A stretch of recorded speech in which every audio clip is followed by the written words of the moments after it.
Hello and welcome to the Tennessee Informer. I'm your host, Dave Vance. Our guest tonight is David Baldovin, a retired FBI agent with over 31 years of service in that agency. David will share some of his experiences and his concerns about that agency with us tonight. But first, I've got a little disclaimer. I'm having some vision problems in my right eye. I've had a retina surgery to deal with recently, and everything is not clear yet, so I have to move my head a certain way sometime to see things, and I have to squint, just so you know. If you have an announcement from a conservative organization that you want broadcast on this show, please get it to us the Friday prior at tennesseeinformer.tv@gmail.com. If you want our state to stand up to federal overreach, the best way to do that is support the nullification process bill sponsored by Senator Bolling and Representative Halsey that they intend to bring back next session. Visit tncss.weebly.com and check the /action, and there is a petition there that you can sign. You can print out copies, you can sign it online and send it to your legislators and your senator, your rep, and let them know that you want this nullification process bill passed. If you think about it, most of the problems in our country today originate with the federal government as far as policy decisions go.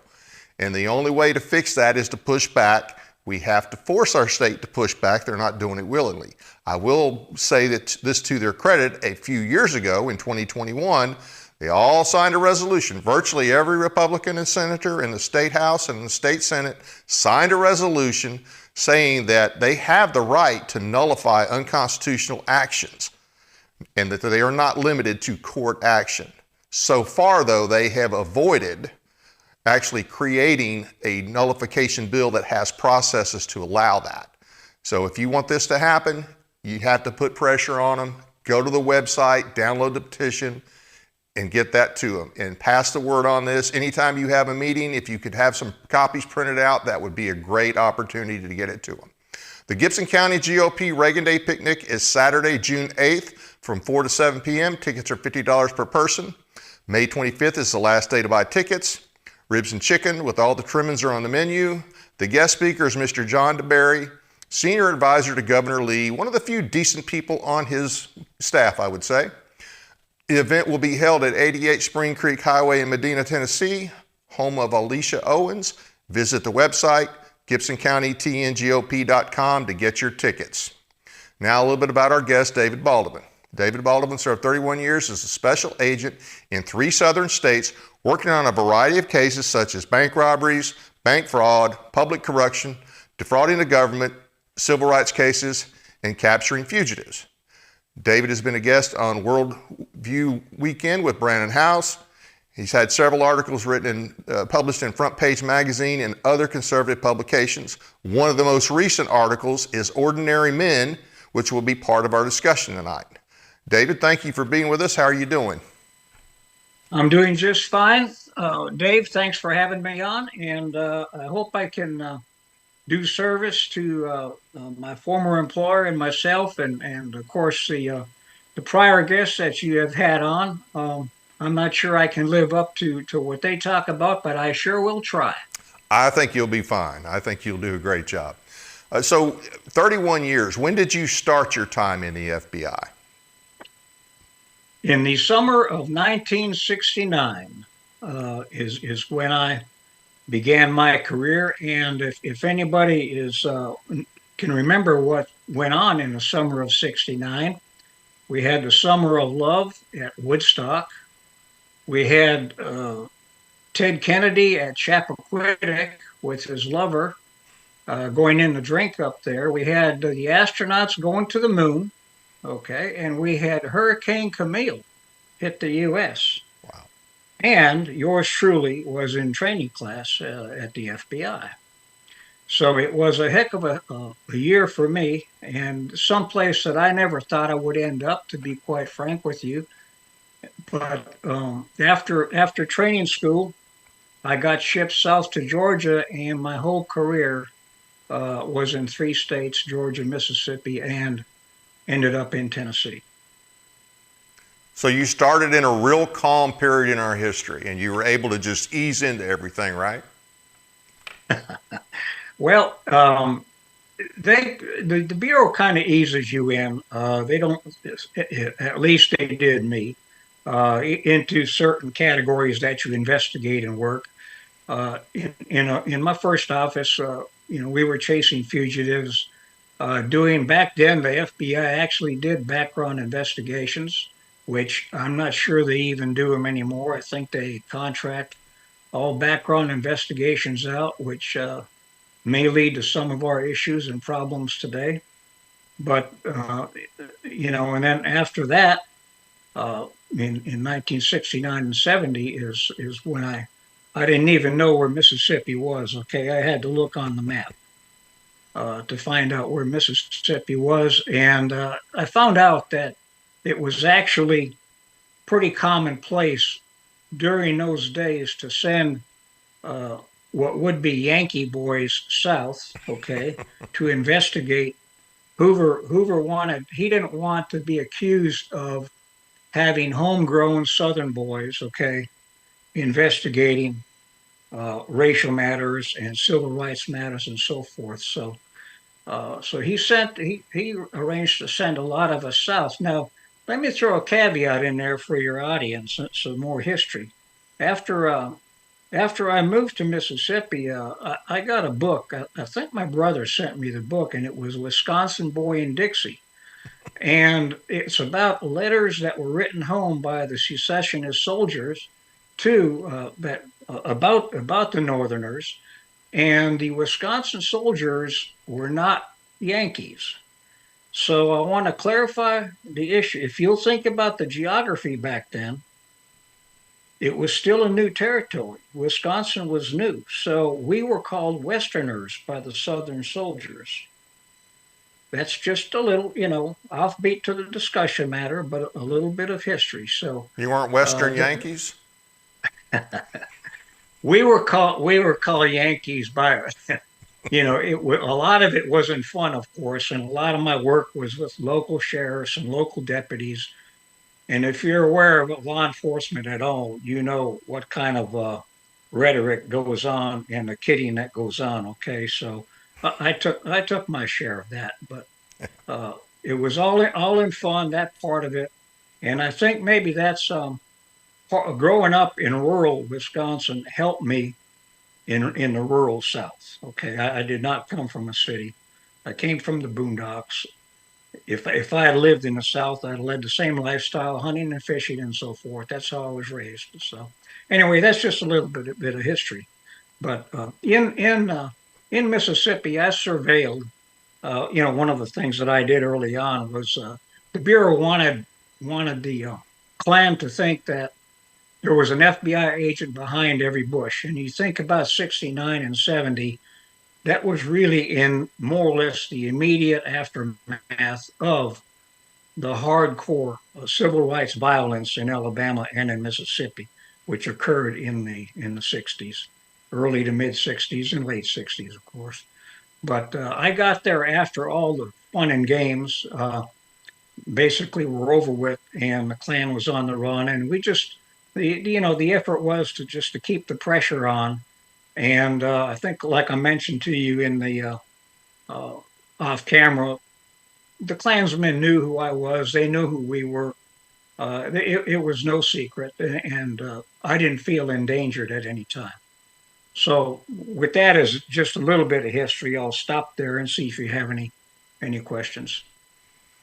Well, I think we'll just move on to the main topics for tonight. But I'm sure that was an Okay. interesting time, especially considering how much things have changed since then. I Well, mean, how I can transition my activism, I guess, in current times relates back to that time, Dave.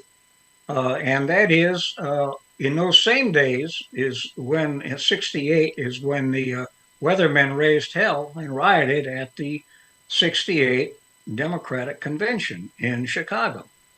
And two of Obama's mentors at that time were Bill Ayers and Bernadine Dorn. yep. Well, this was going on when I was a young agent, okay, and I was in the South, so I wasn't in New York City Los Angeles, San Francisco, or any of the big cities, but I knew who these people were.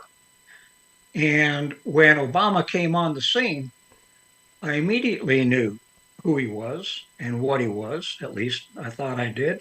I thought my intuition probably was pretty good, and it turns out that I was right. There's been many articles written about how the Democratic Party was sub, um, subverted by uh, by Obama's Frank Marshall Davis, his mentor, one of his mentors as a teenager and as a young man, before Bill Ayers and Bernardine Dohrn ever came along. Yep. But people can Google some of the names that I'm throwing out and for context and see what I'm talking about. So I said to myself in 2008 with candidate Obama that I may be retired, but my oath is not retired. And I started trying to do what I could on a local basis and a state basis to to show people what was going on and what was happening, and to relate it to the past.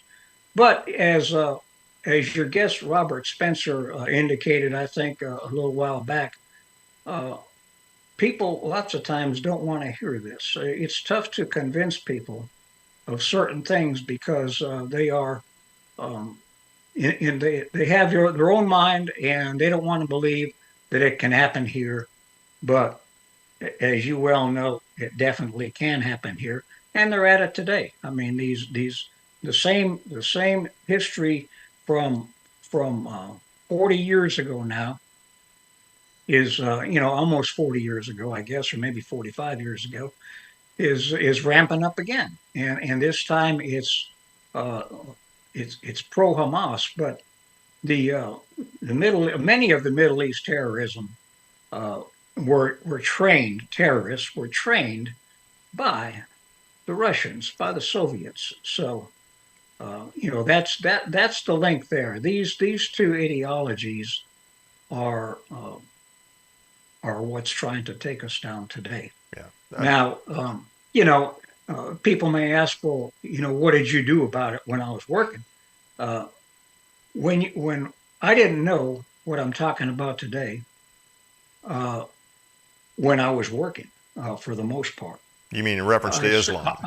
I see a lot of this in retrospect, okay, and I feel that I know more today, unfortunately, maybe tongue in cheek, about the FBI than I did when I was working. Because what you're doing when you're working, Dave, is you got your nose to the grindstone, you're working cases, and you may get communications that float around the bureau wide about certain things. But if they don't affect you personally in your compartmentalized situation, working cases at the time, yeah, it gets in the back of your mind, but you don't.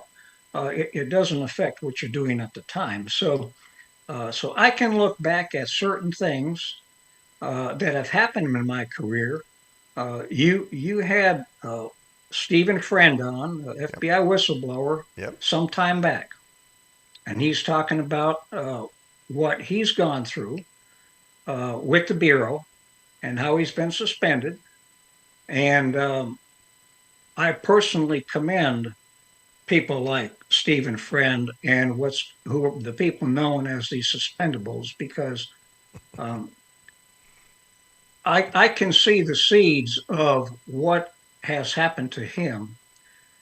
As a lot of my retired colleagues may not want to admit this, but it is the truth.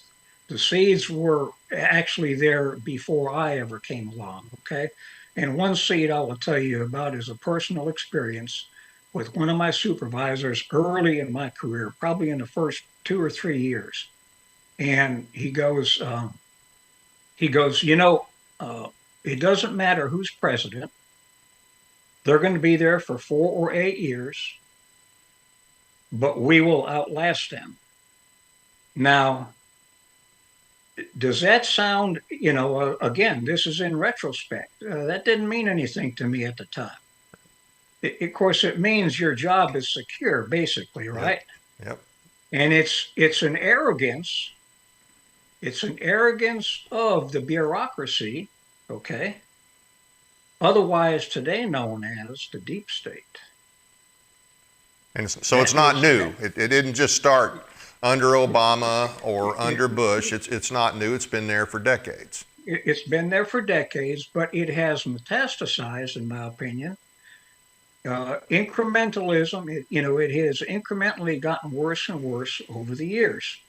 One of the main things that Stephen Friend talked about was the SWAT teams Yeah. and what he was asked to do and what he basically refused to do, which is the subject we'll get into later with one of the articles that I recently authored. But just again for historical purposes, and somebody can correct me on this if I'm wrong in my history. I believe the original SWAT teams were originated by the LAPD in the early 70s, maybe even the late 60s. The Bureau SWAT teams were created in 1973. And in 1975, um, I was asked by actually the first black FBI agent to ever be assigned in Mississippi if I would be interested in trying out for an FBI SWAT team. He said he motivated me. He was a former Pittsburgh police officer, Pittsburgh, Pennsylvania police officer, and we worked together on some cases in Mississippi at the time. So he talked me into working out. We're talking physically now, so you can pass the physical test. And I went to the Bureau SWAT school in '75. That was basic Bureau SWAT. And I remained, and of course, I was at follow-up seminars and SWAT teams after that. But I was on a SWAT team from 1975 until I retired. Wow. That's a lot And of years. that's a lot of years. And I guess I would have to say my ego played a part in that. I wanted to, you're fighting the age, right? You're fighting the old age syndrome, and you want to keep up with the young guys. So I wanted to stay. And the other thing about the SWAT team, Dave, is it's not just about the training. It's not just being on the team itself or doing an exercise on the team. You learn to take care of yourself, to take care of your body. You learn nutrition, and that if you're in shape and you get shot or get hurt, you're much more apt to survive if you're in good physical shape than you are as if you're not. So there's that aspect of it. There's the enhanced firearms training, which is all a part of our training on the SWAT teams, but it also it's a personal thing. I mean, you're able to handle many different types of weapons that you might need at any given time. So it's not just being sent out on a team per se. It's a personal thing. I had my SWAT gear, which the SWAT agents do, in the trunk of my car or on the roof of my car. In the case of a shotgun, in a rack on the roof of the car, which we were able to get to, pretty quick. And of course, you see that came about the Pine Ridge Indian, where two FBI agents were killed in 1970. Now I get these 2 years mixed up, 73 or 75. I think it was 75. Uh, Totally outgunned. Uh, the two agents out on the Indian reservation had Probably short 38s. barrel, snub nose 38s. And the fugitive they were after, they had what are termed assault rifles, which there's no such thing, but you know what I'm talking about. Completely outgunned. And following up on the SWAT team, and of course it's different times now. Stephen Friend on the SWAT team, he's on a team that is in different times from what it was in the 1980s. But we got a call one day. I took the call that there was a top 10 fugitive supposedly in our territory. And I called my partner on the radio and I said, hey, I think this call is for real. I don't think it's BS. I said, we need to follow up on this. I said, but I think I made a mistake, and I called headquarters, and they said, hold off. And my buddy goes, we're not holding off. So he and I and the sheriff and a deputy went out and arrested the top 10 fugitive at his place of work. Wow. There was no there was no written pre-plan, which they do nowadays. There was no SWAT team involved. He was at work. He was unarmed, and that's part of your planning process right there. See, you just do a little bit of basic homework, and you're home free. Now, again, different time. I acknowledge that, a different time, but I would assert that possibly the federal government has been responsible, in part, not all, for the difference in the times. Okay, What was he wanted and for? he was unlawful flight to avoid prosecution out of Florida. It was a drug case where they murdered two folks and dumped them in a one of these. It's not a well, but they have these sinkholes down there in Florida, in the panhandle of Florida. So he had we get what's called an unlawful flight to avoid prosecution. He was trying to avoid prosecution in Florida, and he wound up in our territory. So So today that would be at least 30 FBI agents, as many local police officers as you could get. I mean, bust its door in at 6 o'clock and probably shoot somebody else that just happened to be in the wrong place at the wrong time. I would probably submit that that would be only for Christians that are at abortion centers, which you're describing there. See, Yeah. um, that is tongue in cheek, okay. Only a But little.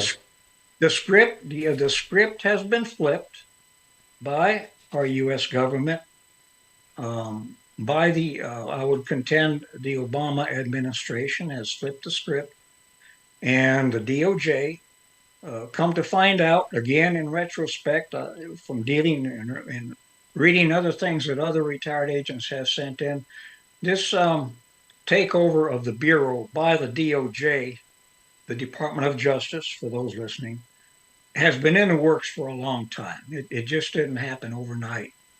There was efforts back then that someday, we will control you guys, because they couldn't control us back then, which was a good thing. Uh, in my view, we were part of the Justice Department, but we had leaders that would keep the DOJ attorneys at arm's length and let us do our work. Okay, they would let us do our work.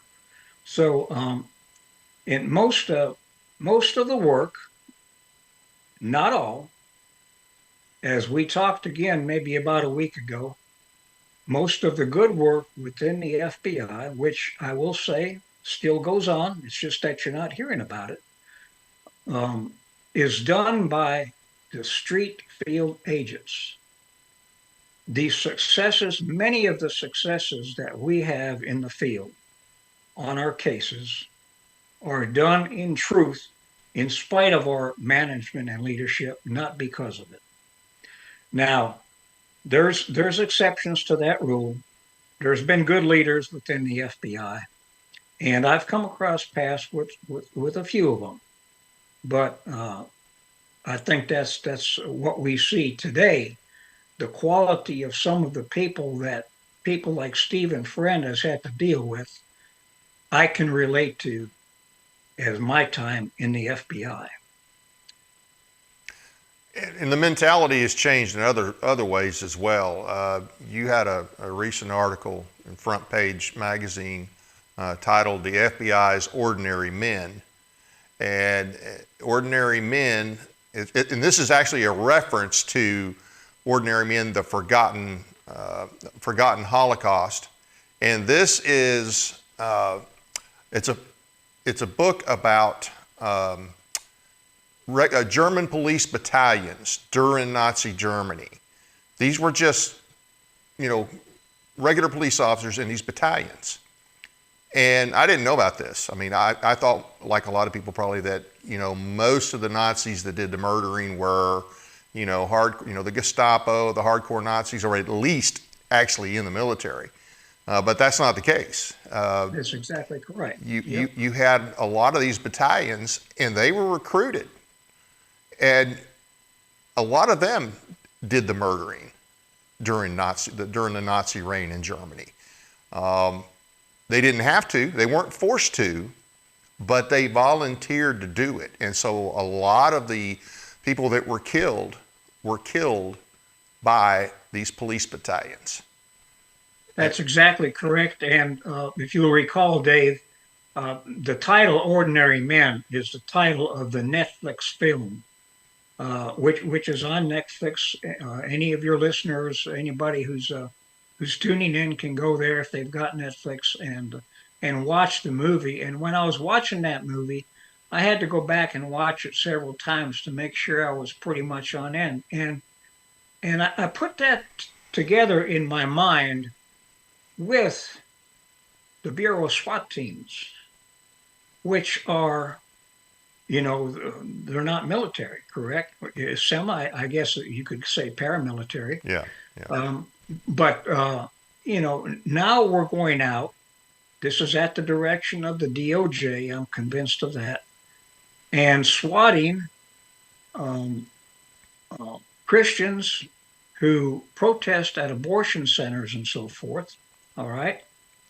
And there is now, which I mentioned in my article, a metaphorical trench, not a physical trench, that the Christians, and I also talk about the Jews in my article. Just to backflip just a minute, the Jewish problem, which I contend in the Bureau, has been their support of Hamas in America, which is known as the Council on American Islamic Relations, otherwise known as CAIR. I mean, you said the Jewish problem. Well, not clarify. It's yeah. Thank you. It's the Bureau problem of supporting, as an organization, anti-Jewish organizations like CAIR, which gives anti-American, anti-anything but Islam is what they are, right? Is that accurate? Right, exactly. So as a prelude to in my article to the what I consider to be an attack on Christians, and you have that too. I think as from within the Bureau. I mean, this comes from within the Bureau. A letter from back in 2013. I wanted to prelude that attack on Christianity within the FBI with the FBI's organizational reaching out to Muslims and to Hamas groups in America, which, guess what? I mean, Hamas is nothing more than an Islamo-Nazi organization, okay? Yep. They want the obliteration of Israel, and they want to murder Jews.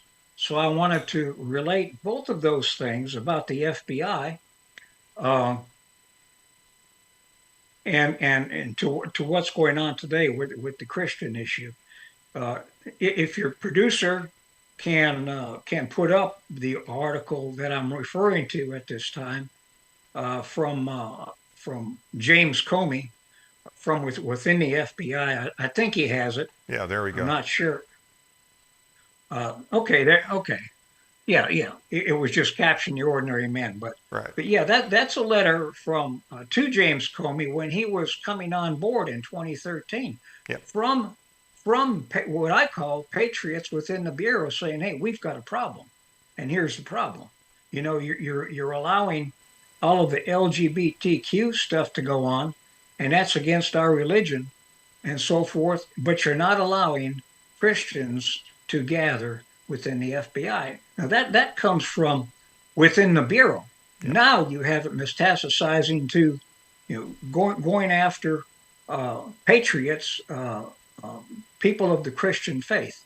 So again, it's just metastasized in my view, and gotten even worse. And listen, they're not backing off. Okay, and I include in this, and I'm not afraid to say it. I'm including in this the J6ers. Okay, Yep, there was absolutely. there was there was people that a few people who shouldn't have done what they did on January the 6th, but I'm convinced that it was an organized Reichstag operation. They saw a way to do this, and they pulled it off. Yep. Because I mean, I'm aware of people who were there. I'm aware of a pastor who was there. Now he was not on the ground. He was not at the Capitol. I'm aware of a former FBI agent that was there. Same thing, not at the Capitol, but so I've got a little bit of insight from people who were on the scene. But I include the attack on the J6ers as being equivalent to the attack on the Patriots, Oh, the absolutely. Christians. Yep. One thing I want to say too, you mentioned Hamas. Now, Hamas and CARE, it hasn't been that long ago that the FBI was investigating the Holy Land Foundation trial. It was the biggest terror financing trial in our history. This was like 2007, 2008, right before Obama took over. And CARE was listed as an unindicted co-conspirator. And it made it really clear in those documents that CARE is Hamas. CARE is Hamas in America.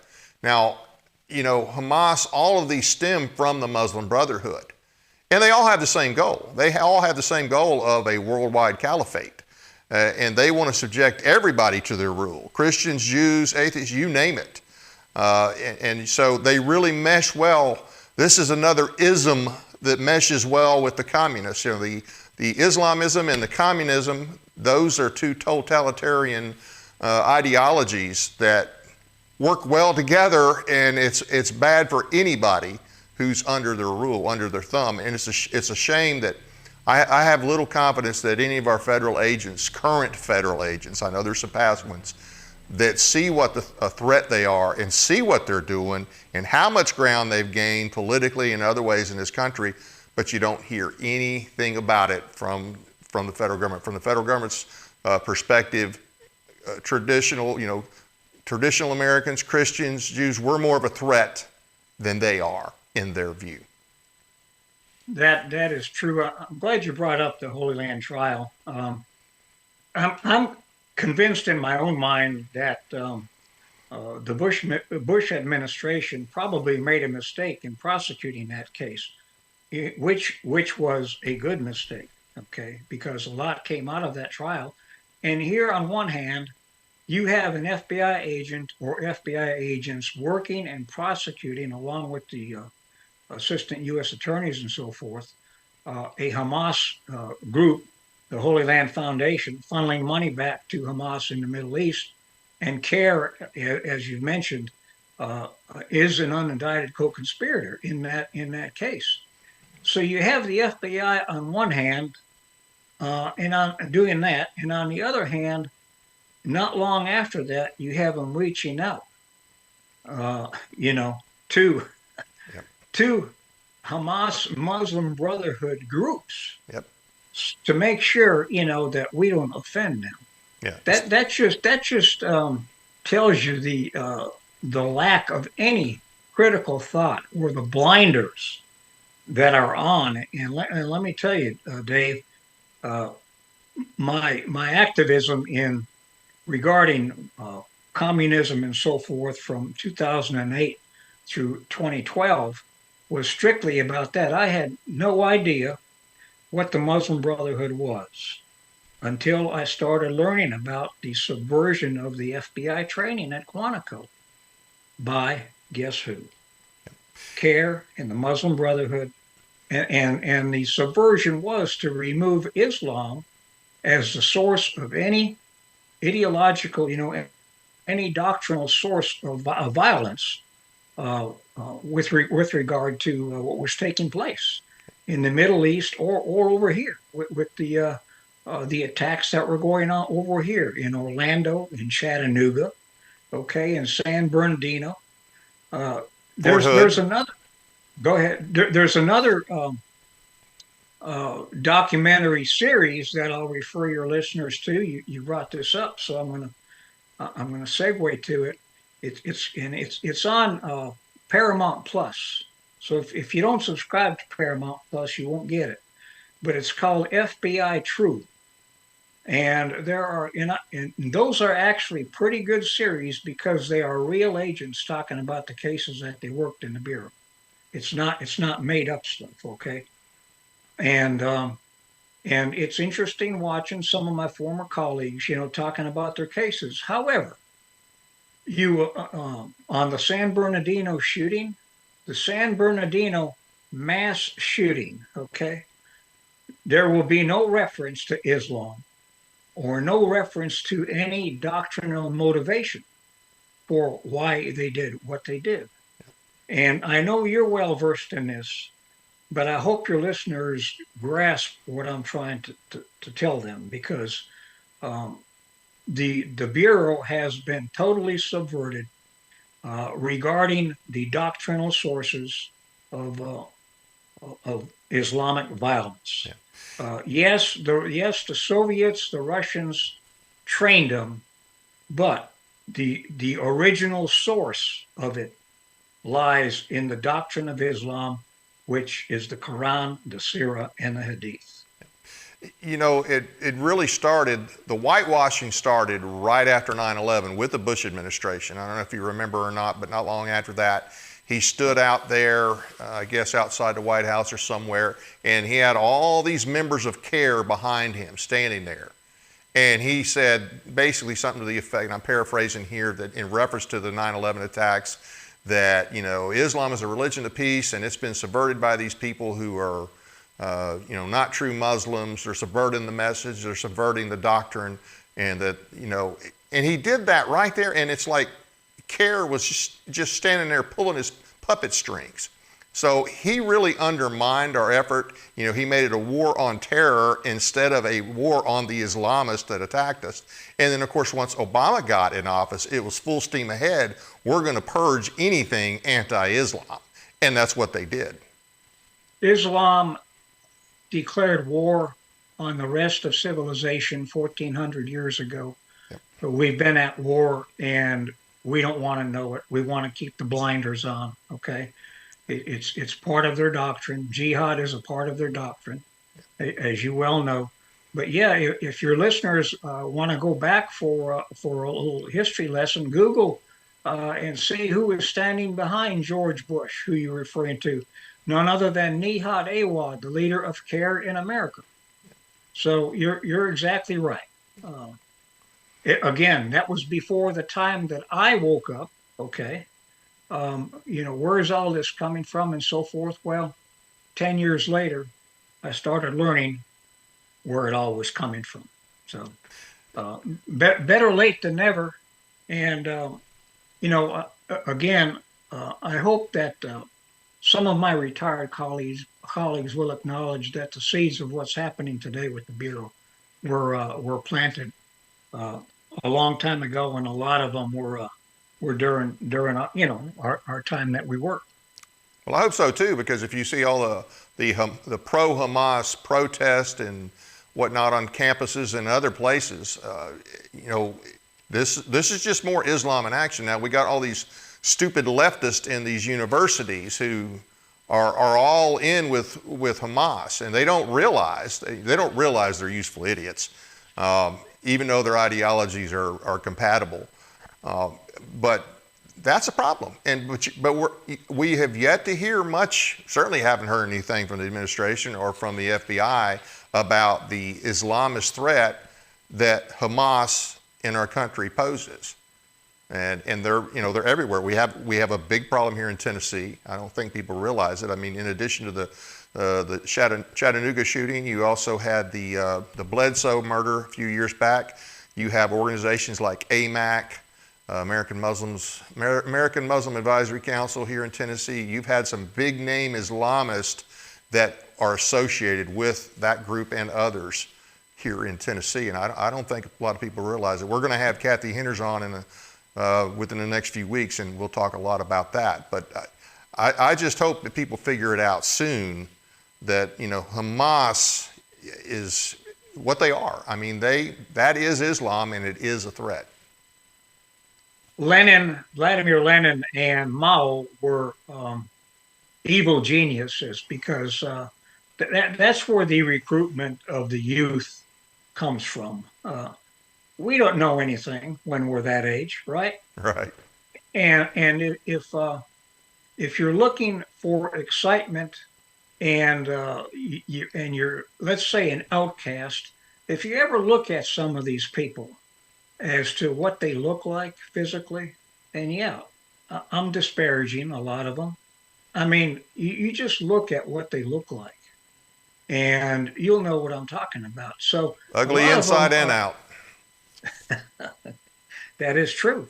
So what you do is you indoctrinate the professors in academia because they have no real world experience, no boots on the ground experience. What they think they know comes from somebody that wrote about it before them, which could be true, and it's probably not true. So, you've got the indoctrination of the professors who then are indoctrinating young minds of mush, like Rush used to say. Okay. And here comes, look at the Red Guard in Red China. These were all the youths, the students, taking their professors and their parents to task. They turn the kids, again, it's the destruction of the nuclear family, which is what communism seeks to do. And it's you turn parents against the kid. I mean, the kids against the parents, and it plays into the destruction of the nuclear family. So, and Islam is not exactly like that, but it has that effect because in Islam you can have what, Dave? Refresh my memory. Four wives, yep. Right? Yeah, 4 wives. Legally have 4 wives, and none of those 4 women have the same rights as you do. If you want to allege rape, you have to have 4 male witnesses on your side. Well, good luck in getting that. Yeah, so that's a little bit of a tangent there, but it goes to the similarity between these two isms that we're talking about. And one last thing I want to say on that before we get to PatCon, the English review article you wrote a little while ago, is people don't realize this. All the child sex issues that we're having today. Islam was founded by a raping, murdering pedophile who married a girl who was 6 years old and consummated it at 9. Okay, so I don't know why anybody would follow a religion founded by somebody like that. I guess it may be what you said earlier. A lot of them don't realize that. But there is no such thing as pedophilia when it comes to the Muslims. I mean, they're all in on that, and people need to understand that. Unfortunately, Dave, and again, to remind your listeners, I did not know what I know now back, years ago. We're all products of a certain government narrative, no matter what the subject matter is. And, we think that whatever the narrative is the truth. And I think we've come to learn, I think I mentioned to you offline that I used to think that the pharmaceutical industry, again, I'm on a tangent here, was all for the benefit of mankind. And it's another reality that came home strong, 3 and 4 years ago. But my point is, it's another government narrative, along with many government narratives. And if people are too lazy and don't have enough motivation in themselves to look up anything about Islam, you're going to accept what people tell you about it. Yep. And what people tell you about it generally is pretty much not what's in the doctrine of Islam itself. Okay. Yep. Yep. As you well know. Yep. But go ahead with So PatCon, Patriot Conspiracy. Let's talk about that a little bit. I think we touched on it some earlier, but you wrote an article in English Review, a really good article. And so I think you may have mentioned earlier, and I can't remember if this was before we started talking on the show or if this was early on, but under PatCon, they associate patriots with things like the Klan, which there's something wrong there. So talk about that a little bit. Sure. I subscribe to the Epoch Times, and I see this article that they wrote. This was last year, I believe it was, PatCon, which is short. It was a bureau case called PatCon, and it's short for Patriot Conspiracy. Now think about that for just a minute, just by itself. Here you have bureau supervisors or case agent or agents, whatever, saying, let's come up with a name for our case. Let's name it Patriot Conspiracy. Okay? Now, aren't we supposed to be patriots within the FBI? What is this Patriot Conspiracy that I'm reading about? Well, when you read the Epoch Times article, it's and I know who this guy is. I know the name of the agent. I never met him personally, but he went undercover in the 90s against what we call again a narrative, right-wing extremist groups like the Aryan nations, okay, and so forth. So in the same breath in this article, they're talking about PatCon as involving Aryan nations and Ku Klux Klan and all of these groups. This goes to my contention of the abuse of language and the related ideological spectrum that I try to remind people of. The ideological spectrum being, on the far left, you have total tyranny and totalitarianism, total government control, which you can say is communism. It was Nazism, to a certain extent, monarchy, okay, and Islam is a totalitarian religion. And at the extreme right on that spectrum, you have no government, which is anarchy. Now, our founders, which is no government at all, our founders placed the founding of our country right at the fulcrum, or you could even argue to the right. In other words, towards the right. In other words, of the spectrum, which means limited government. That's what it means. Now, there you go right there. Now, I didn't come up with this on my own. This was from two sources, and it actually, if you're familiar with the book, The 5,000 Year Leap, I believe it's on page 17, is where it goes into the founding of our country, and our founders contended that, throughout history, it was either total tyranny or anarchy, and we want to place our founding of our government somewhere in between that with some stability. So that stability comes from the center or just maybe to the right, because it is limited government. It's not anarchy. You don't want anarchy, but neither do you want total government control, which is what's trying to be established right now. So, these agents back in the 90s on PatCon, I contend that the Klan, Aryan nations, who everybody says is right-wing, they are not right-wing. That's only the narrative. This is my contention here. This is personally DJB's contention. They are the right wing is the narrative, and if you put that spectrum back up there, if you see what I'm talking about, if you wipe away the part about anarchy over there, guess what is extremely right wing? Our constitutional republic, isn't it? Is extremely right wing. So that's where the attack on patriotism and the constitutional republic is coming from. This is my view. I get other people telling me, well, that's not necessarily the case, but I have yet to see somebody actually critical thinking wise, uh, you know, quash what I'm saying here. So, and I'll look forward to you looking into it, to any of your listeners looking into it, and I'm not proud enough to eat my words if somebody says that I'm full of crap. So that's where that article came from. Um, there's actually a book which is at my fingertips here, Dave,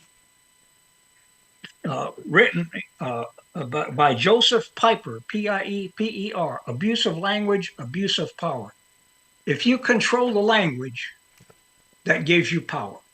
It's as simple as that. And if you want to take it back to day one, spiritually, if you like, in the Garden of Eden, who is the master of all lies? Okay, the master of lies. You change the language, and you can easily see why this fight that we're in is, yes, it's against people, but it's against more than people. It's against an evil power. Communism is just a name for another name for evil. Absolutely. Go ahead. You know, people always try to say the Nazis aren't right, but okay, you forget Nazi is National Socialist. It's still a left-wing organization. Okay, so it's not on the right. And as to the founders, you know, the American Revolution, it was a revolution because it would allow rather than the people to be ruled by a king and be subjects of the king, the people would be the rulers, and the elected officials would be their servants, not servant in term of a slave, but they would do the public's business. That was the intent, and that's what the revolution was. You know, because prior to that, you had pretty much, you could have total tyranny, or you could have tyranny with a few alleged rights here and there. But you know, the American Revolution it was a revolution in more than one way. In terms of, it was more than a small, weak group of colonies overthrowing the most powerful government in the world. It changed the whole dynamic of belief of how government should be run, at least in this part of the world for now. But the left is trying to undo that, and people need to wake up and wake up fast on that. That's why we must be destroyed, because in the simplest terms I think I can put it, it's a war against the God of the Bible. It's a war against Israel, the Jews, and it's a war against Christianity. And what does that have in common? It's the God of the Bible. Well, it's definitely a war against, it is against God, it is against our Christian heritage, and it's against our Constitution. And people need to figure that out fast and furious. So any other things any other points you'd like to make? We got just a few minutes here. Yep, let me take a gander, just oblige me a minute to see if I've got anything else that we haven't talked about. We just got a few minutes, but I wanted to give you the last few words. Right. Okay. I know what we can end up with. The one of your questions offline was, did I work any big cases or anything like that? And of course, that's all relative. Okay. And I think I mentioned to you that there's some agents who have what we call a career case. That's it's the big case in their career. But I would submit to you, Dave, that the case that I'm working right now in retirement, along with people like yourself and many others, is the biggest case I've ever worked. And it's the hardest case I've ever worked, because you have to convince people that a belief that they may be, tied to is not valid or it's not true. And getting people to go against what they believe to be true is a very tough sell. Yep. I think you've probably had the same the same experiences I've had, and a lot of us have had. Okay, but guess what? I've made a lot of friends, Dave, nationwide since I've started this activism. I've lost some friends, but I wouldn't be on with Dave Vance right now and his producer if I didn't start doing what I did in 2008. So thank you for the opportunity. Yeah, we met in a meeting, a private meeting of like-minded people several years ago, and I'm glad to know you. I appreciate all you do. You know, you end your emails with "the oath is not retired," and you mean it. It's not just something that you put on your email. So I appreciate you. Thanks for coming on. Definitely have you back. I want to thank everybody for taking the time to watch and listen to us tonight. Please hit the subscribe button, the like button. You can hear us on, oh, I'm sorry, I'm having some more vision problems, I apologize. iHeartRadio, Spotify, Spreaker, and other popular podcasts, Tennessee Informer, and you'll find our shows on the TennesseeInformer.com website.